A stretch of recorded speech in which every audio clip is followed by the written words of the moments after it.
January 1943. Detroit, Michigan. The factory floor is still warm long after midnight. Steel presses rise and fall in steady rhythm. Sparks flash briefly, then vanish into the dark rafters.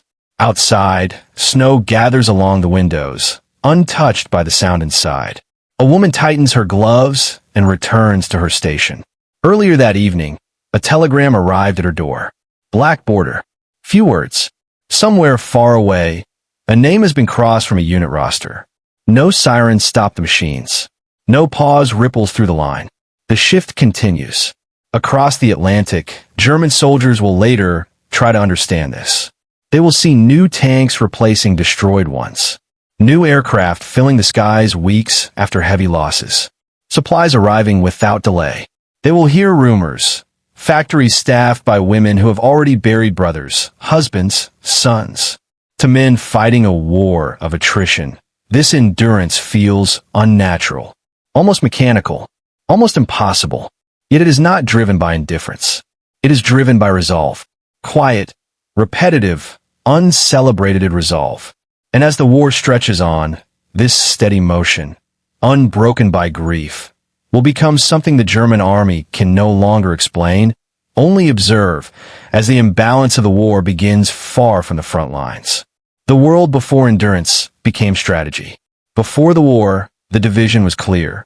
In Germany, Britain, the United States, and much of the industrial world, heavy labor belonged to men. Women worked, but often at the margins. Clerical roles, textiles, domestic service. Even in industrial nations, cultural limits were built as firmly as factory walls. That balance collapsed in stages. By September 1939, Europe was already bleeding manpower. Poland fell in weeks, France in months. Germany's early victories masked a growing truth. Modern war consumed men faster than populations could replace them. By 1941, the German army had millions under arms, and losses on the Eastern Front were no longer abstract figures. They were permanent absences. In the United States, distance delayed urgency. Until December 7, 1941, American factories produced for others. Britain, China, the Soviet Union. But Pearl Harbor erased any illusion of separation. Within days, the U.S. government understood that victory would not depend solely on soldiers, but on scale, industrial, logistical, and human. The numbers were unforgiving. Between 1942 and 1944, the United States would induct more than 10 million men into military service. Britain, already exhausted by years of war, faced similar pressures. Farms emptied, workshops thinned, hospitals strained. Someone had to replace them. This was not framed as social progress. It was framed as necessity. Governments spoke in terms of duty, not liberation. Posters did not promise equality. They promised survival. The War Production Board in Washington issued targets that bordered on the impossible. Tens of thousands of aircraft per year, ships launched faster than they could be named, ammunition measured in millions of tons. Meeting those targets require bodies, trained hands, long hours. Women entered spaces that had never been designed for them. Aircraft assembly lines, shipyards, steel mills, engine rooms. In Britain, women were directed into factories under the essential work orders. In the United States, recruitment campaigns followed, but compulsion was rarely needed. The demand was visible. The absence was personal. By 1942, women made up nearly one-third of the American industrial workforce. By 1943, the figure climbed higher in certain sectors. In aircraft production, they riveted wings and wired cockpits. In shipyards, they welded hulls that would cross the Atlantic under fire. In logistics, they packed, labeled, loaded, and tracked supplies moving across oceans. Loss entered these spaces quietly. Telegrams arrived during lunch breaks. Notices were read in kitchens before dawn shifts. Black dresses replaced work uniforms on Sundays, then were folded away by Monday morning. The system did not pause for mourning. This was not unique to America. In Britain, women worked through the Blitz, sometimes returning to factories hours after bomb damage. In the Soviet Union, women made up the majority of industrial labor by necessity. But what distinguished the American and British experience, what later caught German attention, was continuity. Production curves did not dip. Output rose. German intelligence analysts tried to map this growth. They knew manpower shortages crippled armies. They assumed grief slowed nations. Historically, it always had. Wars broke morale before they broke economies. This time, the data refused to align with expectation. Captured reports from 1942 and early 1943 began noting an unexpected stability in Allied production despite heavy casualty lists. German soldiers at the front noticed something simpler. Destroyed equipment returned faster than before. Losses that should have created gaps instead produced surpluses. At first, the explanation seemed technical: new factories, better organization, American wealth. But as the war ground on, another factor became impossible to ignore. Behind the machines were people who did not step away when personal loss arrived. People who returned to the same stations, the same shifts, the same noise. For the German army, trained to expect exhaustion and collapse, this raised an unsettling question, one that would grow sharper as the war entered its most demanding phase. When production became proof. By mid-1943, the war had changed character. Germany was no longer advancing. It was reacting, absorbing pressure on multiple fronts, attempting to conserve strength while Allied momentum grew harder to contain. The collapse at Stalingrad in February had cost the Wehrmacht an entire army. In North Africa, Axis forces were retreating. In the skies above Germany, Allied bombers appeared in numbers that defied earlier estimates. Inside the Reich, Albert Speer pushed German industry to its limits. Factories were dispersed, shifts extended, women and foreign labor conscripted. Output increased, but never enough. Raw materials were scarce. Transportation lines were vulnerable. Bomb damage compounded inefficiency. Across the Atlantic, the American system behaved differently. Between 1942 and 1944, U.S. aircraft production rose from roughly 47,000 planes per year to nearly 100,000. Shipyards launched Liberty and Victory ships faster than German submarines could sink them. Tanks, trucks, artillery, radios, engines, each category exceeded projections that had already been considered optimistic. German analysts could see the numbers. What they struggled to see was the human cost behind them. American newspapers printed casualty lists daily. Families learned of losses in Italy, the Pacific over Europe. Unlike Germany, where information was increasingly controlled, the scale of loss in Allied nations was visible. And yet, production did not falter. Reports from German military attaches, intelligence summaries, and later frontline interrogations began to note something unusual. Factories in the United States were staffed heavily by women, many of them older, many married, many with family members already serving overseas. The assumption inside the German command structure was that such losses would translate into fatigue, lower output, absenteeism, declining morale. That did not happen. Instead, shifts lengthened. Overtime became routine. Plants ran continuously. Night production expanded. Women trained other women at speed, passing skills down the line without ceremony. Experience accumulated rather than resetting. German soldiers encountered the results indirectly at first. New American equipment appeared earlier than expected. Aircraft shot down 1 month were replaced by larger formations the next. Vehicles destroyed in North Africa reappeared in Italy in improved versions. By late 1943, German frontline troops in Italy and on the Eastern Front were reporting something less statistical but more unsettling. The enemy did not seem to tire. Interrogations of Allied prisoners occasionally touched on the subject of home production. Prisoners spoke of factories working day and night, of women filling roles once reserved for men, of no visible pause even after major losses. 4 German soldiers conditioned to expect social strain under pressure. This sounded implausible. The contrast grew sharper as Germany's own population felt the weight of war. Allied bombing displaced families. Women worked under coercion. often while caring for children amid shortages. Food grew scarce, morale frayed. Losses were mourned, but increasingly in silence. What confused German observers was not that Allied women worked, but that their work appeared unaffected by personal tragedy. The idea ran against expectations formed in earlier wars. In 1918, civilian exhaustion had helped end the conflict. This time, the pattern had broken. By 1944, as Allied forces prepared for large-scale invasion in Western Europe, German commanders faced a reality they could no longer dismiss as coincidence. The industrial strength behind the enemy armies was not slowing.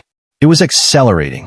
And behind that acceleration were millions of women whose names would never appear in after-action reports, yet whose persistence made those reports possible. For the German soldier, facing fresh equipment despite mounting Allied losses, this endurance became something close to disbelief. Not because it was heroic, but because it was relentless. That disbelief would harden into certainty during the war's most decisive months, when numbers turned into outcomes, and outcomes into inevitability. Endurance measured in human hours. The first angle is the human one, not heroism, not slogans but accumulation. Day after day, shift after shift, grief folded into routine. For many women, loss arrived before experience had time to settle. Training was brief. Errors were corrected quickly. Then production moved on. When telegrams came, supervisors noted the absence, reassigned the station, and the line continued. Within days, the same woman often returned. Not because she was untouched, but because the system left no space to stop. In aircraft factories, women assembled control surfaces for planes that would be lost within weeks. They knew this. Loss was assumed. The task was repetition, not permanence. German pilots later noted the speed at which American air units recovered. What they never saw were the hands that built replacement planes while wearing mourning clothes beneath coveralls.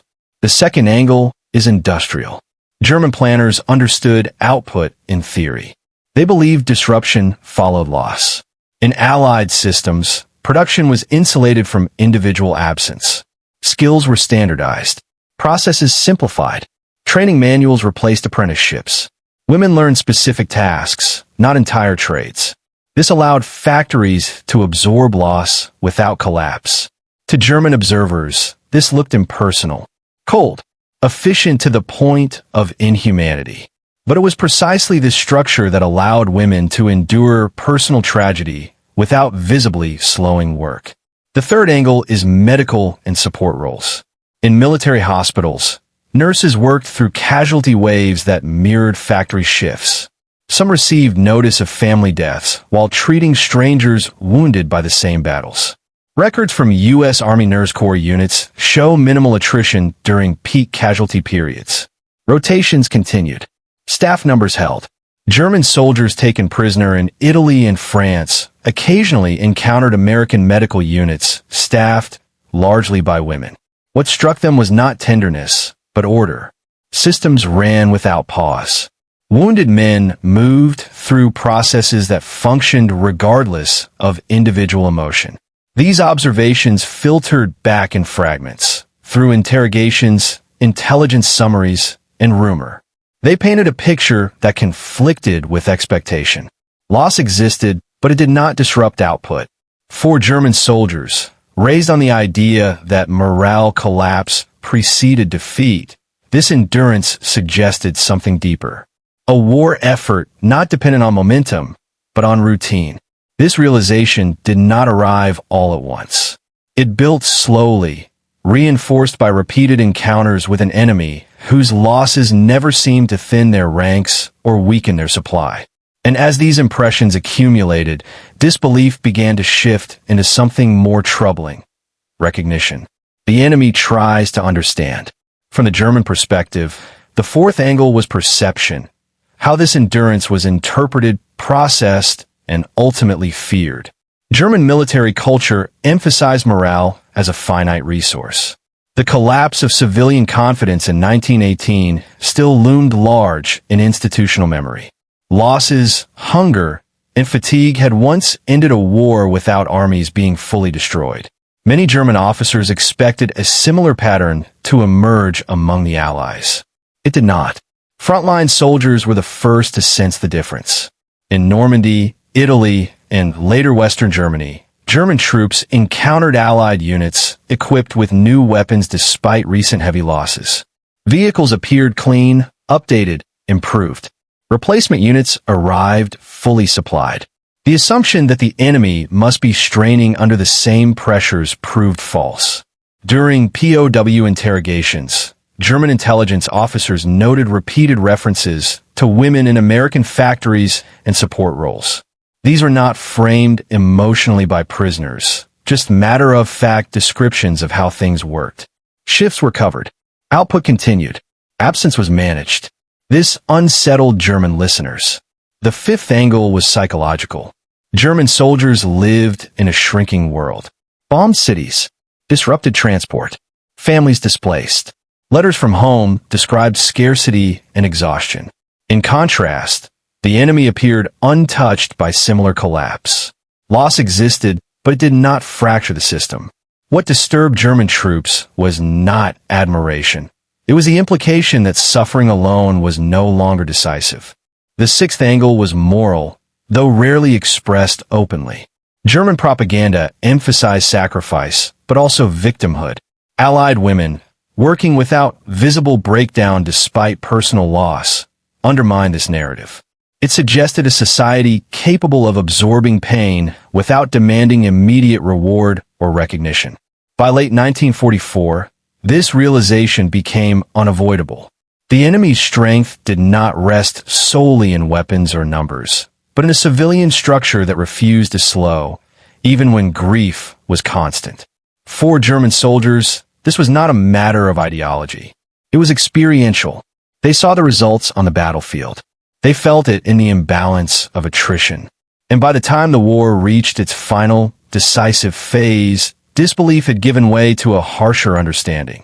The war was no longer about winning battles, but surviving an opponent who could replace everything, including loss.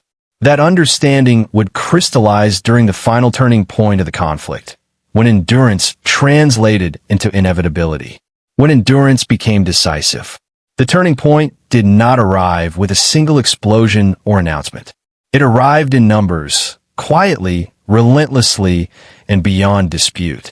By early 1944, Allied production had reached a level that German planners could no longer rationalize. The figures were no longer projections or estimates. They were confirmed through combat experience. Aircraft losses over Germany were replaced within weeks. Tank battalions destroyed in Italy reappeared in France with upgraded equipment. Ships sunk in the Atlantic were outpaced by new launches.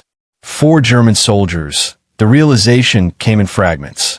A unit destroys several American vehicles in one engagement, only to face a fully re-equipped enemy days later. A Luftwaffe pilot survives a mission that costs his squadron half its strength, then returns to skies even more crowded with Allied aircraft. Behind these outcomes was a production system operating at peak intensity. In the United States, 1944 marked the highest industrial output in the nation's history. Women made up more than a third of the workforce in manufacturing, and in some sectors, nearly half. They worked nights, weekends, and extended shifts not as an emergency measure, but as standard practice. Loss did not disappear during this period. Casualties rose sharply during the bombing campaign over Europe, the fighting in Italy, and the Pacific Island campaigns. Death notifications reached homes already strained by years of war. Yet factory attendance records showed remarkable consistency. Absenteeism did not spike. Output did not dip. German intelligence reports from late 1943 into 1944 began to acknowledge this openly. Analysts noted that Allied industrial morale appeared structurally resistant to loss. Not immune, but stabilized. The system absorbed grief without operational disruption. This was the moment endurance crossed into inevitability. In Germany, the opposite trend was visible. Despite Speer's efforts, bombing reduced output faster than it could be restored. Transportation bottlenecks compounded shortages. Women and forced laborers worked under worsening conditions, often without adequate nutrition or shelter. Loss at the front echoed at home, but without the buffer of surplus. For German soldiers, the contrast became personal. Letters from home described exhaustion, hunger, fear. Meanwhile, the enemy's material presence only grew heavier. By the time Allied forces prepared for large-scale landings in Western Europe, German commanders understood that they were facing not just armies, but an industrial system that had already survived years of sustained loss without slowing. What followed would remove any remaining doubt. The moment disbelief ends. June 1944 confirmed what German soldiers had only suspected. The Allied landings in Normandy were not simply a military operation. They were a demonstration of accumulated endurance. Thousands of vehicles, aircraft, ships, and tons of supplies appeared on the French coast in a matter of hours. Losses were heavy. Beaches were contested. Equipment was destroyed almost as quickly as it was deployed. Yet replacement began immediately. German units defending the Atlantic Wall reported an enemy that did not pause to regroup. Vehicles burned on the sand were replaced by nightfall. Damaged equipment was pulled back, repaired, and returned to service. New units arrived fully equipped, often with newer models than those lost. Behind this pace was the same system German soldiers had struggled to understand. Factories at home did not slow during Normandy. Production targets were met and exceeded throughout June and July 1944. Women worked through news of mounting casualties without visible disruption to output.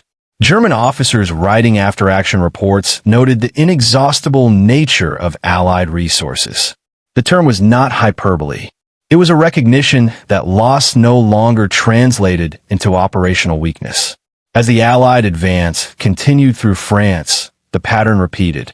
Battles consumed men and machines. Replacement followed without delay. German formations, already depleted, faced opponents whose material strength seemed detached from battlefield reality. By autumn 1944, German soldiers no longer spoke of Allied production with skepticism. They spoke of it with resignation.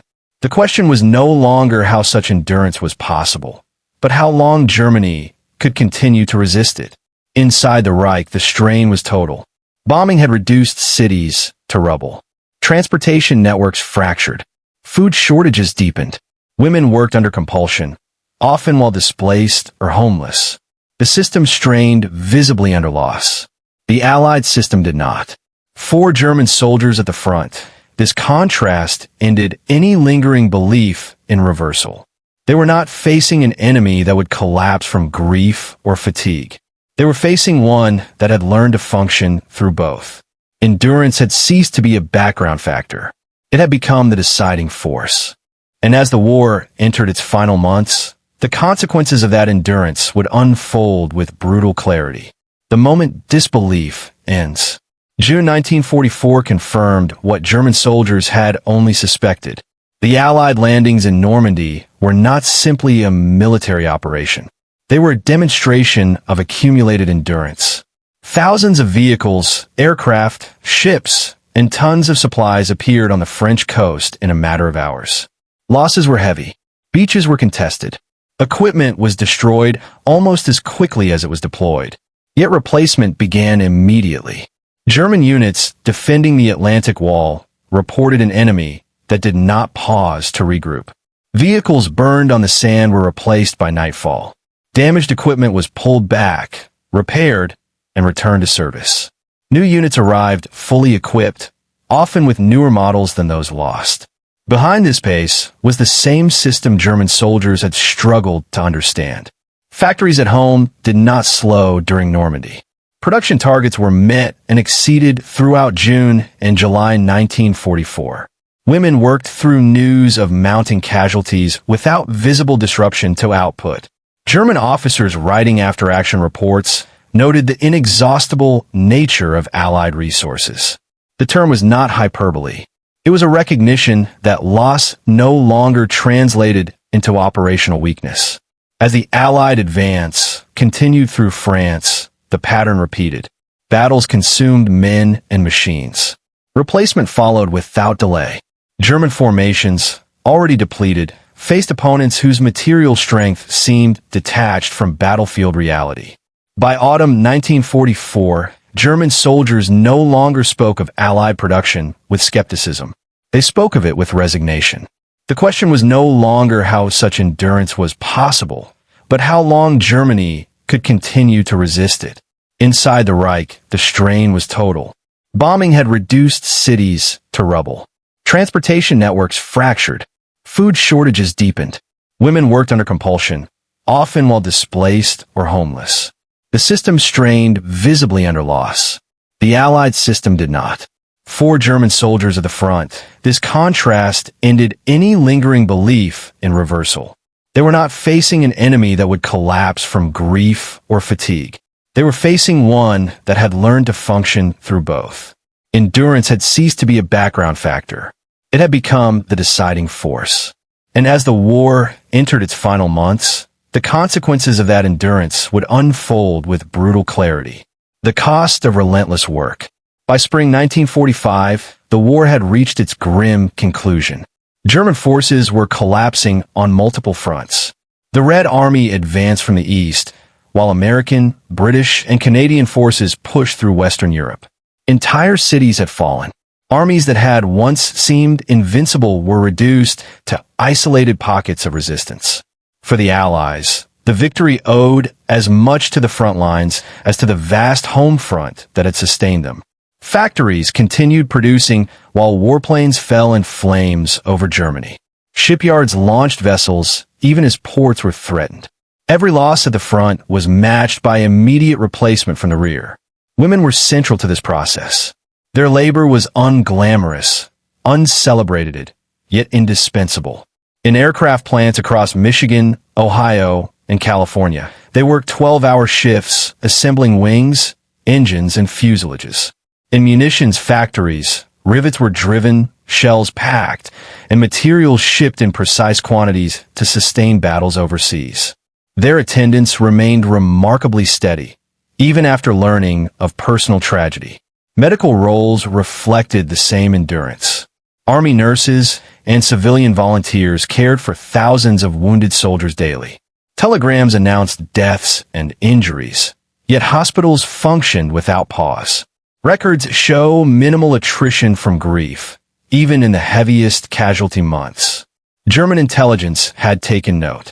Officers recorded in reports that American home front production, often staffed by women, displayed systematic resilience to loss, unlike anything previously encountered.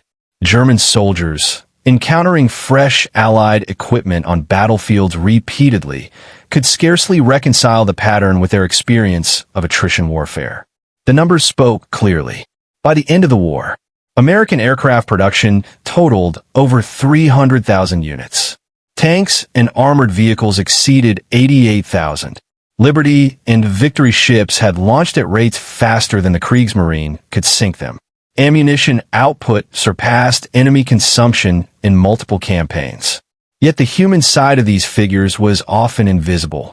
Telegrams delivered at dawn, tearful phone calls, personal letters. Grief existed in parallel to relentless work. This dual reality created a psychological impact on the German army that was profound. Loss, which should have signaled vulnerability, instead revealed a kind of endurance that German soldiers could not fathom. It was this unbroken chain of hands, hearts, and machines that ensured that every battle, every engagement, every loss on the front lines was mitigated by immediate replacement, sustained momentum, and the quiet, steadfast labor of women. The story was not one of heroics, not of celebrated victories on the front lines. It was systemic, procedural, relentless. And it laid the foundation for the inevitable collapse of German resistance in 1945. The unseen backbone of victory. As Germany's surrender approached in May 1945, the consequences of Allied endurance were unmistakable. Cities lay in ruins, armies were shattered, and millions had perished. Yet the production lines that had powered the war had never faltered. They did not pause for mourning, shortages, or exhaustion. And at their core were women whose contributions often went unrecorded in the official histories of battles and campaigns. German post-war analyses confirmed what soldiers had experienced firsthand. Reports acknowledged that Allied production, supported by a largely female workforce, had maintained operational tempo despite enormous casualties. German planners concluded that no single battlefield defeat caused this. It was the cumulative effect of relentless, unbroken industrial and logistical support. Loss on the front lines did not translate into weakness. It was absorbed and countered before it could affect the course of action. The psychological impact on German troops was lasting. Veterans would later recount the impossible nature of the Allied supply system. Tanks, aircraft, and ships returned after destruction with almost mechanical regularity. While German industry buckled under sustained bombing, Allied factories had continued operating. It was not magic. It was endurance, structured, disciplined, and human. Across the Atlantic, women returned to civilian life in the post-war years. Many continued in industrial or professional roles, but the war had marked a transformation. Their labor had been decisive, even if it was quiet. The numbers tell one story. Millions of women contributed to aircraft assembly, shipbuilding, munitions production, and medical care. Yet the true effect of their work was measured in battles won, campaigns sustained, and the gradual collapse of enemy forces. Historians later highlighted that Germany underestimated the resilience and scale of the Allied home front. The cumulative contribution of women workers, nurses, and logistical staff was often invisible in immediate battlefield reports, but unmistakable in the outcomes. It reshaped the balance of war, not through heroism in the trenches, but through persistence in the factories, hospitals, and offices that enabled armies to fight continuously. By the summer of 1945, the lesson was undeniable. A war effort that could endure personal loss without faltering was an unstoppable force. German forces, exhausted and depleted, could only observe the machinery of Allied production and the human endurance powering it. The war was over, but the imprint of that endurance would remain on history, on industry, and on the perception of what total war required from those who remain behind. The quiet strength that shaped history. War is often measured in battles, territories, and casualty lists. Yet some of its most decisive forces are invisible, built in silence and repetition.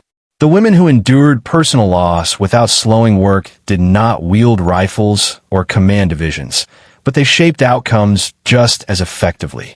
Their contribution was measured not in heroic gestures, but in continuity, the ability to maintain the machinery of war while grief pressed heavily on their lives. This endurance altered perceptions of warfare itself. German soldiers and planners, accustomed to the collapse of morale and the fragility of civilian labor, found themselves confronting an enemy that replaced loss with unyielding efficiency.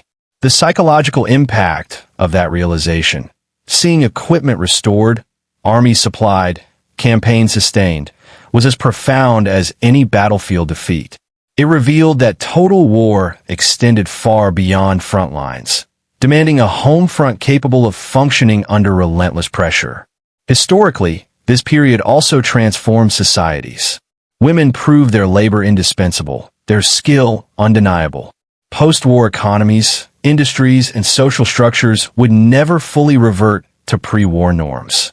The war had demonstrated the capacity of ordinary people, particularly women, to absorb tragedy, organize, and produce on a scale that altered the fate of nations. Ultimately, the endurance of women during World War II reminds us that strength is not only measured by force or firepower. It is measured by persistence in the face of loss, the quiet continuation of duty, and the unwavering maintenance of purpose when the world seems to demand collapse. For the German soldiers who witnessed it from across battlefields and oceans, it was incomprehensible. For history, it was decisive. In the end, victory was not only won by armies. It was built by hands that labored in silence, hearts that bore loss without faltering, and a steadfastness that proved unstoppable.